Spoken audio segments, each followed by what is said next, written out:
I just need to know that somebody cares. You know what I'm saying? And then you're that person. You're that supply. Don't matter if you're behind a pulpit.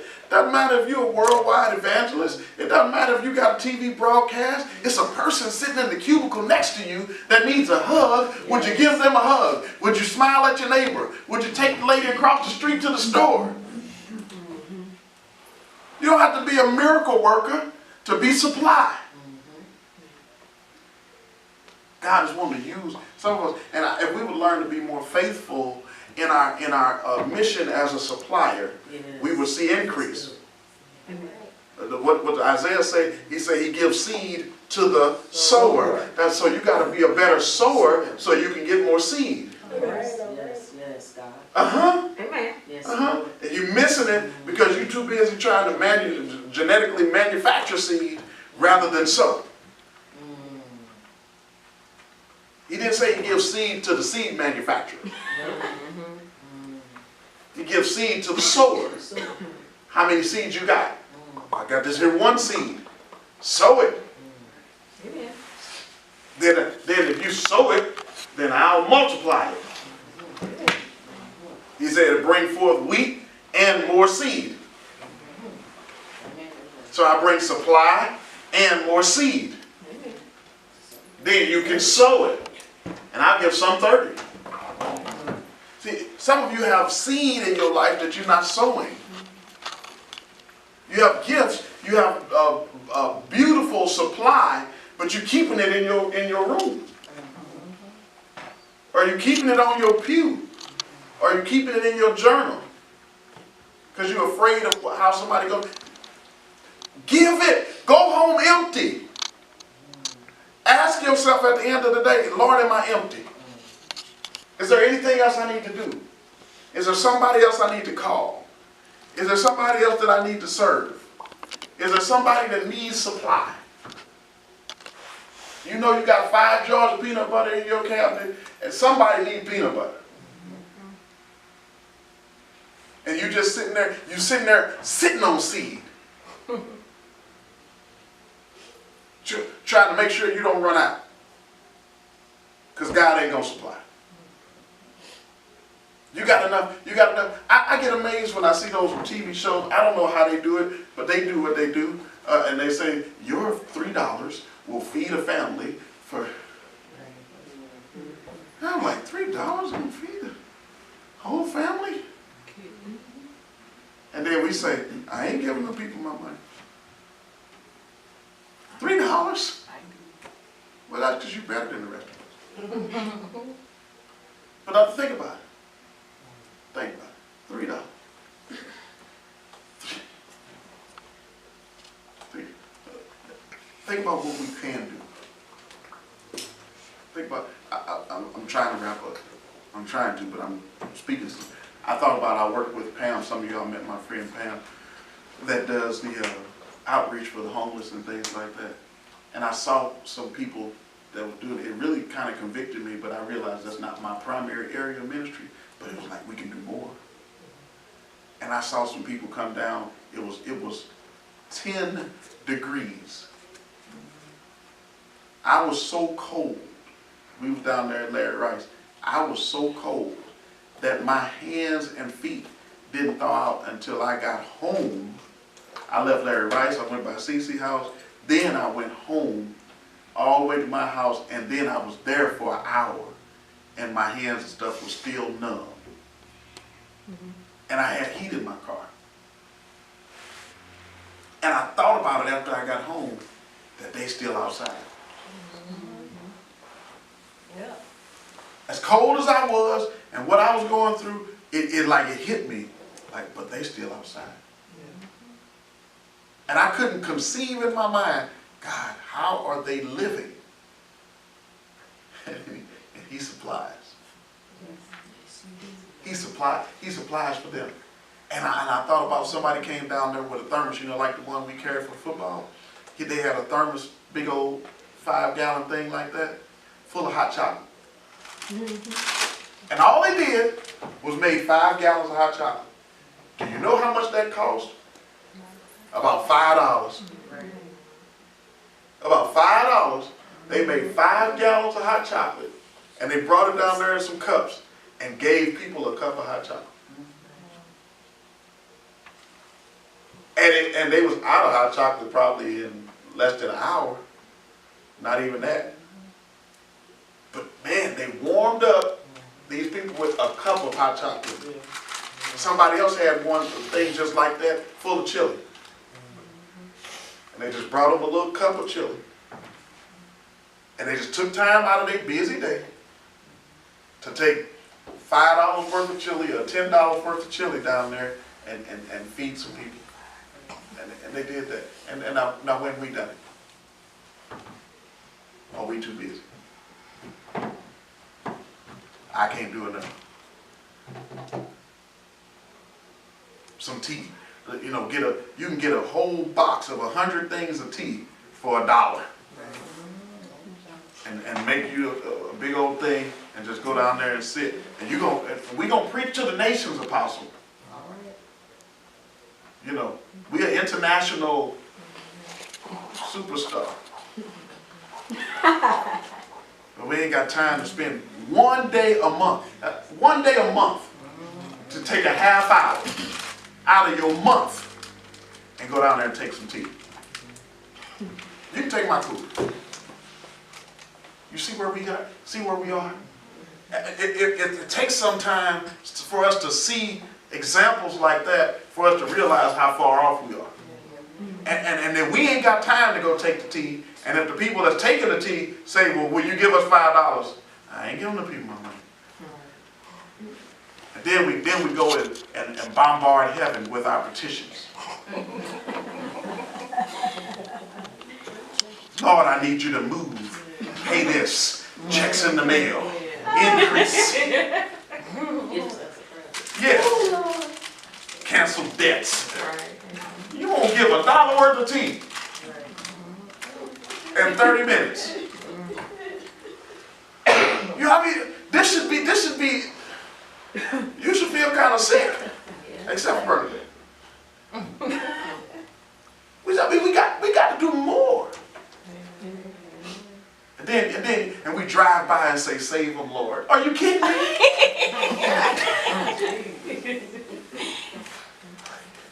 Are you kidding? I mean, for real. And then the Lord is using me to teach to us, to talk to us. We go past all them people. They'll love to come to your Sunday school. Go take a bucket of chili down there and have Sunday school. They will listen to you preach. Whatever you want to preach, they will listen to you preach. However you want to. Take some tea and chili down there and talk. You know, make some ham sandwiches or turkey or whatever, and a bucket of Kool-Aid and go down there and just on one of them 100-degree days. Just say, man, I just came to sit and talk with y'all for a minute. I brought lunch. We will listen to you talk. But where are we? And some of us, our churches ain't that big. So it ain't like we got so much going on. So what are we doing? If every person, I'm going to stop picking on us. It ain't me. Because y'all know I'm trying to quit. Because my feet hurt too. You understand? But if every person in this building, in this building, we got 4 churches in this building. Nope, 5 in this building. 5 in this building. If they average 10 people, that's 50 people. If 50 people would spend a day, a half hour, in a community, that means that we're spending 25 hours out there with the people, impacting the community with the Word of God and chili and tea. If this building would do it. Now let's tally up how much time we can spend. See how far off we are? And that ain't counting who you take with you. That ain't counting who you influence. what kind of disciples you have. Pastors, we got to do a better job. We got to do a better job. Because Jesus fussed at you about that. He told Apostle Cahill, he woke her up with a dream and got on her. And he gave her that inasmuch speech. When did I see you hungry and not feed you? When did I see you naked? When did I see you homeless? And Jesus said, inasmuch as you have done to the least of these, not the best of these, but the least of these. Not the ones that's doing it right, but the ones that ain't trying to do it right. The ones that are trying to get over. The ones that's lying and cheating and all of that. That's the least of them. And inasmuch as you do to them, that's what you're doing unto me. All right. I don't know if they running a scam or not. So God know if they running a scam. God know. He didn't tell you to be the scam evaluator. Okay, true. But one day can you bring them a cup of coffee? McDonald's, let me tell y'all a secret. McDonald's have senior coffee. It's 69 cents. You can go to McDonald's and get a cup of coffee for 69 cents and give it to somebody. Or are we too selfish? You supply. Okay? Then maybe you'll get your Mega Fest ministry. We want to skip all of that and just make me Mega Fest. Put me on the national stage, God. For what? Send me to the nations. To do what? Half the folks couldn't stand to go to the Dominican where we went. They couldn't stand to go there. They'd go,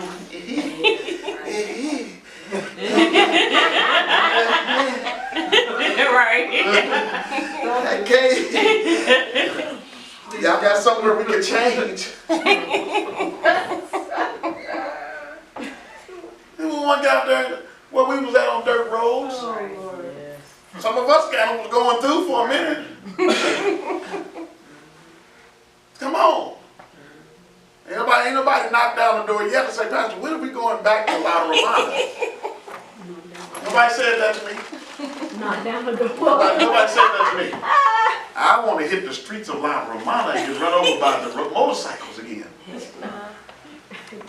Nobody said that. All people that wasn't there, they saw the video and none of them said, next time I want saving my money so I can go. They didn't say that. It's just talking about us. Are you a supplier? Are you the gift of God? Can God use you? Questions?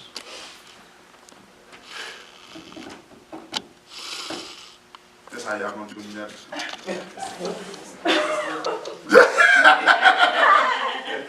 Yes, ma'am. Okay, so I don't, I'm speaking personally, I don't know about anybody else. So there are things that I want to do, but still just having trouble finding balance. Mm-hmm. You know, Your problem is not balance, your problem is time management. yeah, to me, that's about the same thing. It's just time management. The thing, what you do when you do a better job of time management, first of all, you have to reprioritize. Yep. And you have to ask yourself a tough question, which I had to do the exact same thing. The tough question is, what is the most important thing? You do 90 things. Okay? So you list those 90 things down, and you say to God, what's the most important thing? And then you tell him the answer. And once you tell him the answer, then your time should reflect your priority. So let's say that my most important thing is, mine is the United Body of Christ. That's the thing. If I had to trash everything else, the answer is, what is the most important thing? It's the United Body of Christ. Next is my churches. Okay? Next is, and on that, basketball is like down the list. But what happens is, a lot of times, the needs of what you're working on, that squeaky wheel, consumes a lot of your time, and so it distracts from your priority if you don't have a schedule. So you, Saturday, I was calling you in the middle of the night saying, help, right? And this is what you said to me. I have to be at work so So you recognize how to manage your priorities. The problem is your priorities are off. So if you say to yourself, my number one priority is this. Okay, I'm glad I stopped. So some of you have entrepreneurialism in your spirit. Amen, and this is very good. Because what God had to teach me was, as an entrepreneur, that my business is my job. That's my job. My job is my second job. Wow. Okay, I'm going to say it again. My business is my job. So I work for the St. Louis Spirit Sports Association. What do you do for a living? That's what I do for a living. Then I work part-time at the McDonald's, and that helps supply resources for my business. You see what I'm saying? So if I have to make a choice, I'm going to cut McDonald's, not my business. Because this is what my job is. If I'm a pastor, especially if I'm full-time in ministry, my first job is I'm a pastor. My second job is I work for the so-and-so people. If that's my priority, which hopefully it is. Right? So then I have to manage my time with my second job around my first priority. Wow. I don't tell my first priority I don't have time. Wow, so that's good. You see what I mean? That's real good. So there's never a time, unless I make arrangements, where I'm going to miss Sunday morning service because I just got to go coach football. We had a football game this summer, and they were like, we need to reschedule this game. Let's do it on Sunday. Nope. Y'all can do it. I ain't going to be there. You know what I'm saying? I'm not going to be there. I got to be in church on Sunday. When I was working for the Census Bureau, I came from Kansas City all the way back to St. Louis on Tuesday for Bible study for 2 hours, and then drove back to Kansas City to be at work on Wednesday morning. I told the boss, I have to be at Bible study on Tuesday at 7 o'clock, so I need to be off by 4 o'clock so I can get to St. Louis by 7 o'clock. And that's what I did every week, because what's my first priority? So see, when people tell me, well, I had to miss Bible study because my job. You tell me what your priorities are. You can't tell me that I'm really trying to devote myself to the work of the ministry, and then I make the ministry my leftover time. Yep. Or you can't tell me that your mission is that you're going to take care of hungry people, and then you never do it. So if this is what you're called to do, or what your priority is, then that has to go to the top of the list. So there are some things that I want to do. They're aspirations. They're on my wish list that are on the shelf because I just don't have the time to do it, because I had to reprioritize. And I have to reprioritize. Some of you all are parents, and you got to invest in time in your children. So you got to manage that time. So you got to say, I got 19 children. I got to be at everybody's book fair, but sometimes I ain't going to be able to go to the book fair because I had to do this, and then this, and there's only this many hours in the day, and then you manage that time. And the truth is, when you get to me, you need an appointment. But the truth is, when you get through, some of those things just can't be done. And where we fall short or out of balance, if I use your word, is that we're trying to squeeze those things. Our heart wants those things in the day, but our calendar won't hold it. So I said, I'm going to be, as soon as I get off work, I'm going to be over there to help you. But my work is going to take 3 hours longer. And so then my heart says, I really want to get there to you, but I can't make it. Because it's going to really take this much time. That's time management. So then I have to be able to say, there's things that my mother calls me and says, Damon, I need you to do this. Mama, I ain't going to be able to do that for at least 3 weeks. Because I can pull out my calendar and say, I know she want me to paint the shed. I'm like, yeah, that shed is way down. You know what I'm saying? Now that's another thing. Now if she calls and says I need to go to the hospital, it jumps to the top of the priority list. Yeah, I move some things, but I'm not moving it for the shed. Because I can't do everything. But I have to see where, okay, well now in 3 weeks, I got a Wednesday that I'm off. That Wednesday, I can go over there and paint the shed. Then I block that time, and then that becomes your time. This is why it ticks me off when people say, if I have time, I'll come support you. That just means you ain't coming. Because you got a calendar. It's on all y'all phones. You can just put that on there, just like you say, I have to go to work. You can put this on there and say, I have to go to here.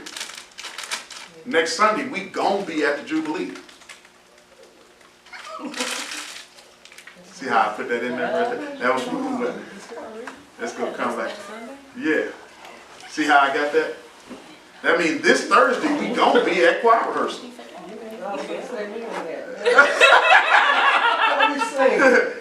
This Thursday, we gon' be at choir rehearsal. Because next Sunday, we gon' be at the Jubilee. Right? And there ain't no question. There ain't no question about whether we're going to be at the Jubilee. Because that's what it's going to be. You see what I'm saying? I had a game yesterday. Well, no question if I was going to be at the game. What I was going to say.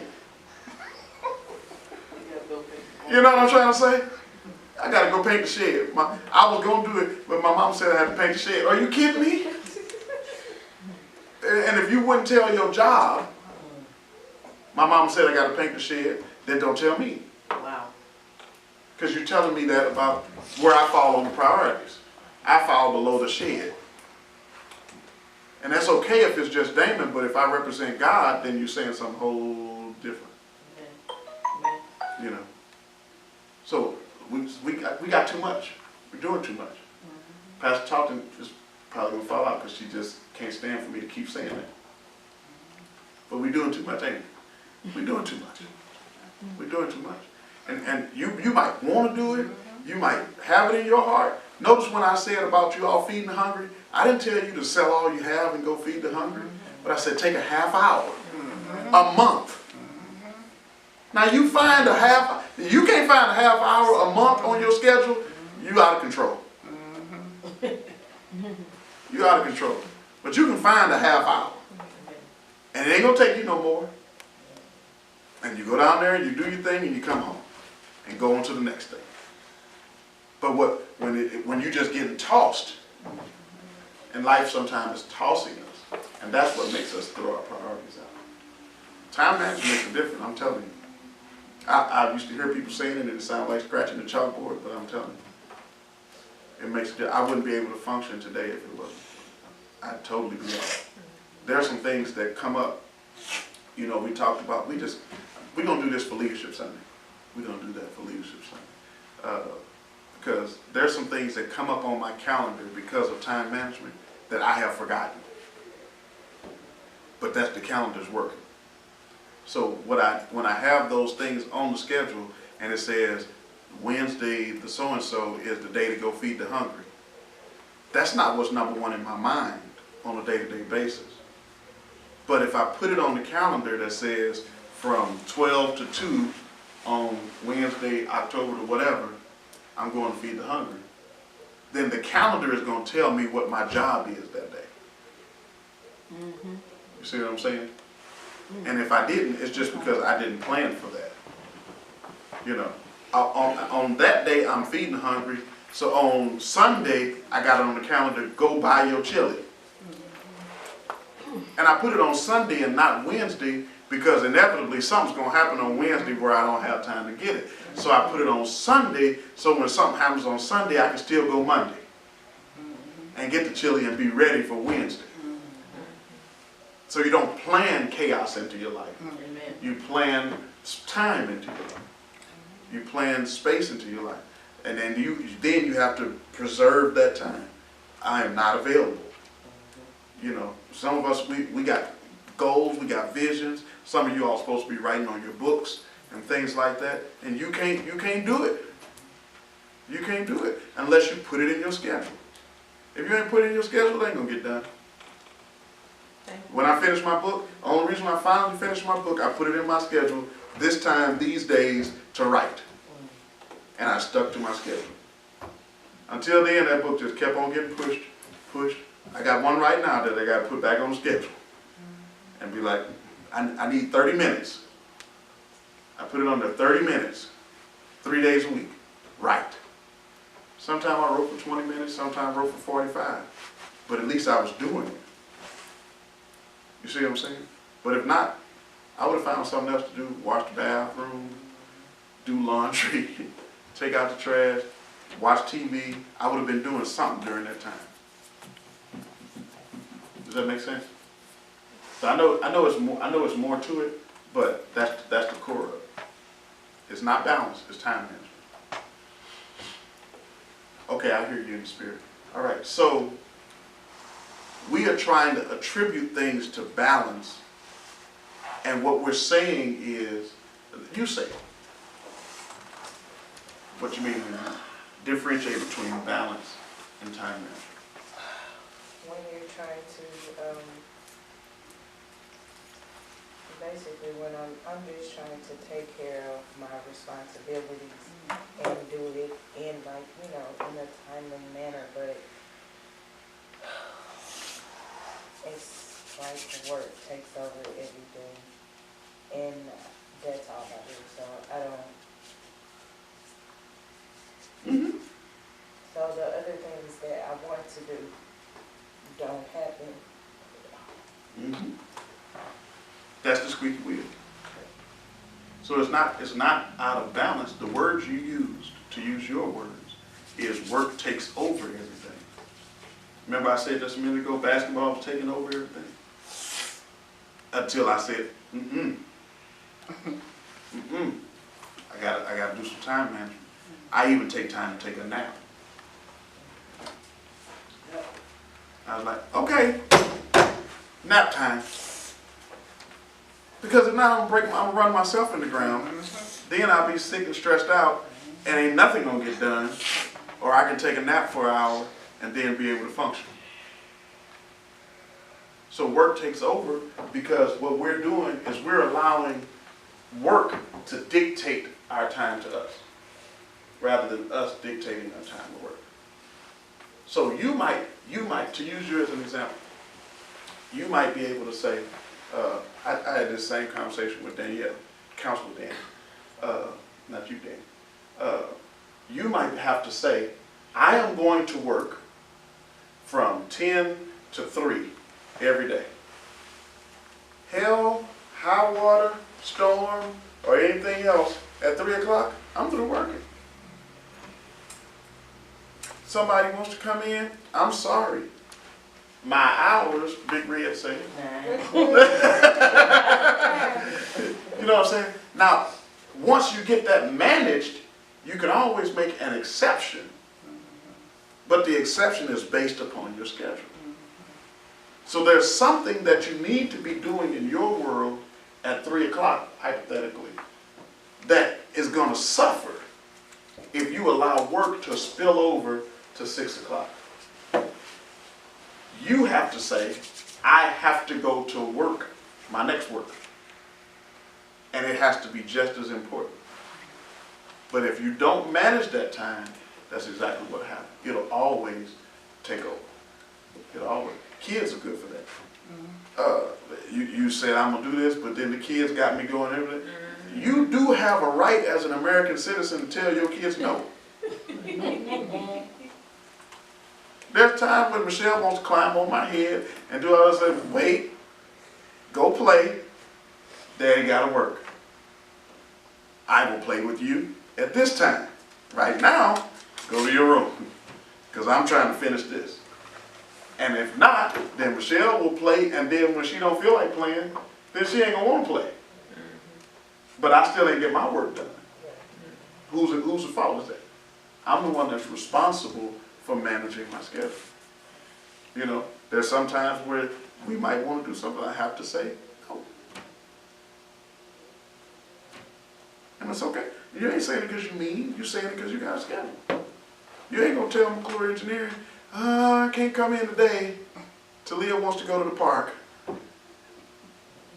No, Talia, we're gonna go to the park another time because I got to go to McClure.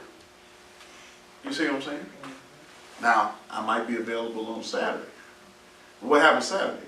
Mama, I ain't got time. I got to go to work. I got to go do this. My friend's going to do that. See, they know how to manage their time, you the Oh, one. yeah. They sure do.